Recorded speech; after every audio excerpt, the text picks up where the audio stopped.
Son hermosas esas lechuzas, 18 tipos tenemos en nuestro país, impresionante, pero también impresionante es, como decíamos, toda nuestra historia.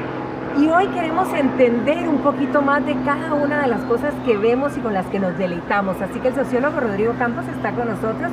Rodri, un placer tenerte en nuestra casa. Muy buenos días. ¿Qué tal? Muy buenos días. Muchas gracias por la invitación.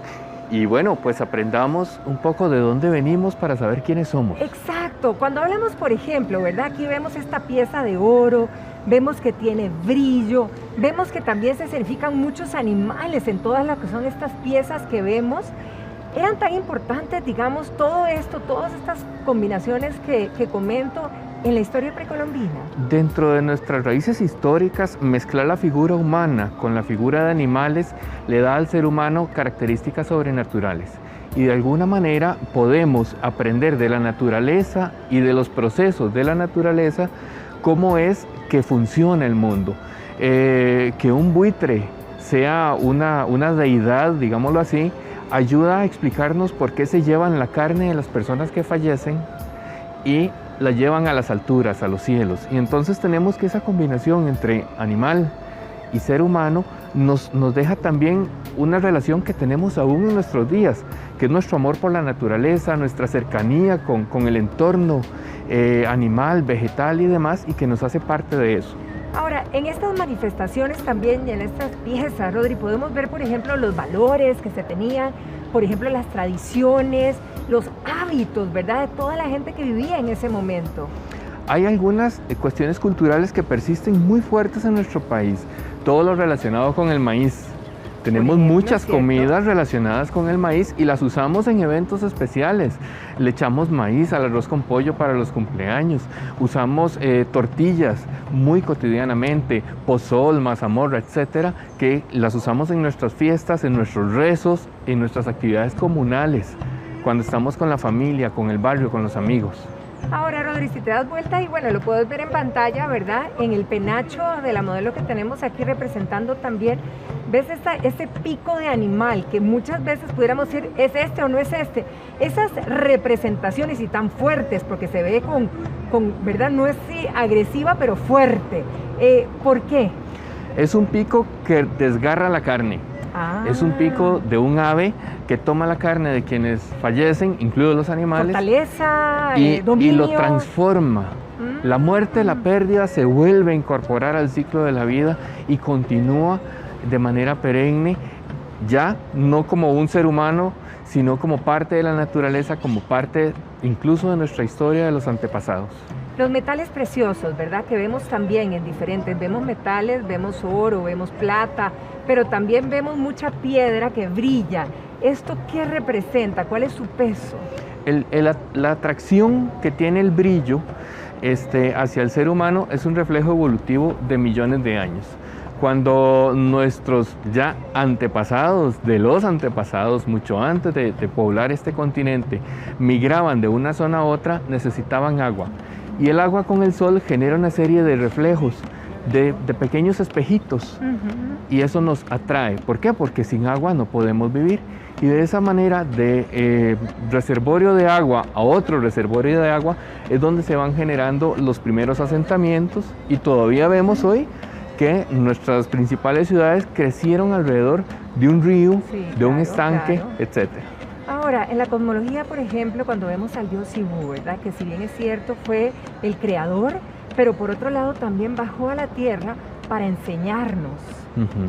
Y no solamente aprendemos del mundo animal y del mundo vegetal, sino que nos explicamos nuestra propia naturaleza a partir de la relación que tenemos con ellos. Y esto es un valor importantísimo, porque hace que en Costa Rica acciones relacionadas con el medio ambiente, con la preservación del medio ambiente, sean muy bien recibidas. Y uno ve que siempre hay actividades de reforestación, de siembra de árboles, de cuidado de animales y demás, y mucha gente da su trabajo voluntario porque está en nuestra cultura, está muy profundo en nuestra forma de ser. Ahora, si vemos este rostro, ¿verdad? Que este rostro lo vemos mucho repetido en diferentes piezas, incluso si vemos el penacho que tiene Ítalo en la mano, de hecho creo yo, sí, vea que es la misma, es el mismo rostro, por decirlo de alguna manera. Este es como una combinación también entre animal y ser humano, ¿o qué representa? La figura del jaguar, que está combinada con otros elementos, representa muchísimo esa forma de moverse, ese animal mítico que sabemos que existe, que sabemos que es fuerte, pero que es solitario, sabio, que no abusa de su entorno y que es además dueño de una gran proporción de terreno en donde es el amo y el señor, que todo el mundo sabe que está ahí, hay un jaguar en esa zona, pero pocas gente lo han visto. Ese misticismo y sabiduría y fuerza mezclados, al traerlo de la naturaleza y mezclarlo con el ser humano, le da a quien usa los símbolos del jaguar, pues un poco de esa naturaleza. Ahora, si bien es cierto, nosotros en estas tierras no tenemos esas imágenes gigantescas de pirámides u otras, ¿verdad?, similares como hay en otras partes del mundo, pero se dice que también nuestros antecesores lo que fueron fue muy finos en cada una de las piezas, no solamente muy finos en las formas y proporciones, sino también en sus representaciones, lo que querían decir a través de esto.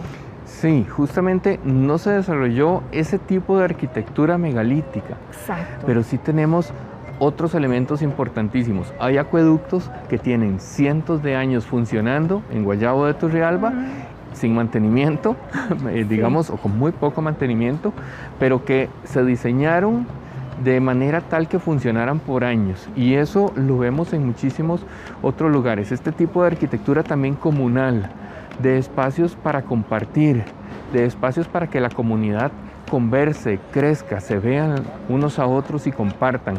Eso sí lo tenemos a lo largo y ancho del territorio nacional. Ahora, ¿cómo podríamos diferenciar, Rodrigo, a la cultura precolombina costarricense, ¿verdad?, con la de nuestros países hermanos?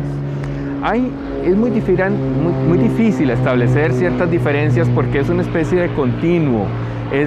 Hay prácticas que se van pasando de una población a la siguiente y van mutando y sí encontramos que hay muchísimo intercambio.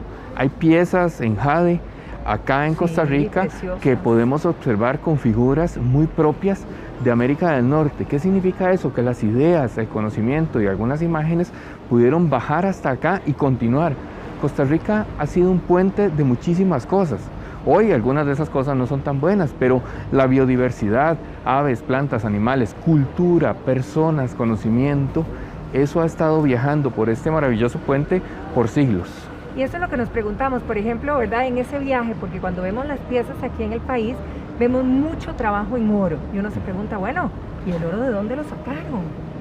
Costa Rica tiene ciertos yacimientos de oro que aún hoy siguen siendo explotados y muy ricos. Ahora bien, tomemos en cuenta que estamos pensando en siglos de extracción de oro y de acumulación de algunas de esas piezas que se conservan. Entonces, al ir sumando y sumando y sumando, más que todo con las que tienen un valor cultural e histórico, pues vamos a tener un gran acervo. No así con el que se extrae para efectos comerciales, que se convierte en un lingote y rápidamente se funden otras piezas y están ahí. Pero de alguna manera seguimos teniéndolo en nuestra cultura, porque preferimos anillos de oro para el matrimonio, aretes, cadenas, una serie de joyería que si no es de oro, pues que lo simule y ojalá, ¿verdad? Pero seguimos teniendo esa atracción hacia ese metal precioso que representaba un poco la grandeza de quienes eran los líderes, los jefes, los más sabios. Y quizá para entender, ¿verdad?, desde ese momento entonces explotábamos esas minas para sacar este metal precioso, como es el oro, y todavía se sigue haciendo. Es decir, todavía hay en nuestro país. Todavía hay en nuestro país, y bueno, el uso no tan responsable ha generado algunos problemas con el medio ambiente en el norte, algunos efectos parecidos en el sur del país, y más que todo la extracción, ya no para fines culturales, sino para fines comerciales, en donde la mayor cantidad posible es el mejor resultado. Claro. Eso pues va arrasando un poco con la parte de la naturaleza que le rodea, y ya ahí no tenemos un uso tan responsable como sí lo tuvieron nuestros antepasados.